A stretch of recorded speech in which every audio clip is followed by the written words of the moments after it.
yung samahan nila ni Roel, yung friendship nila, ano masabi niyo po doon? Ay, okay lang. Okay lang. Wala man akong masabi. Nagpapaalam naman sa'yo. Pintuan niya kami kagabi. Ano lang? Roel! Teka. Ano lang po yung ano mo, yung kumbaga paalaala yun. Pupugi nga si Roel ah. Hindi naman. Alam niyo po sa kanilang dalawa. Ay, sabi ko nga sa kanila na ano, bahala sila. Kung ano baga. Wala man akong ano. Ganda ng advice natin. Yung man lang sinasabi ko sa kanila lagi. Wag lang kung sakaling mag boyfriend talaga sila, girlfriend. Wag lang masobra. Huwag lang masobra. Kumbaga, alamin yung limitasyon. Okay naman si Roel sa'yo. Okay lang.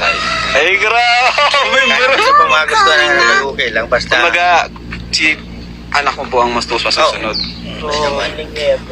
Kasi dati baga parang ikaw ang magulang masusunod. Ito dapat ang maging ano mo.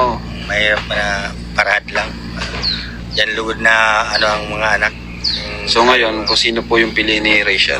Bahala siya. Kung nagustuhan niya yun na, bahala siya. Basta yung yung andyan lang ako. basta wag niyong sasaktan si Rachel.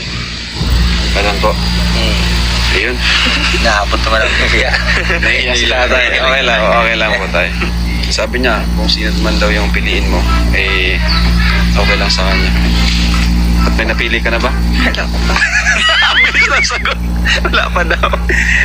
Saka na po yun. Saka na yan. Sa ngayon, ano lang talaga muna. Friendship. Friendship. Kilalanin. Ano man yung nakilala mo kay Roel? Saan mo kilalanin? Ano nakilala mo sa kanya? Alam na ako. Hindi pa masyado. Oy, Oy. Kilala, pero ano yung mga natuklasan mo kay Roel? Share mo naman sa amin. maraming kita. Kasi sabi mo, kilalanin eh. Siyempre Ay, iwan ko. Limutan ko po. Bully. bully. Inaasar ka palagi, ganon. Bully yan.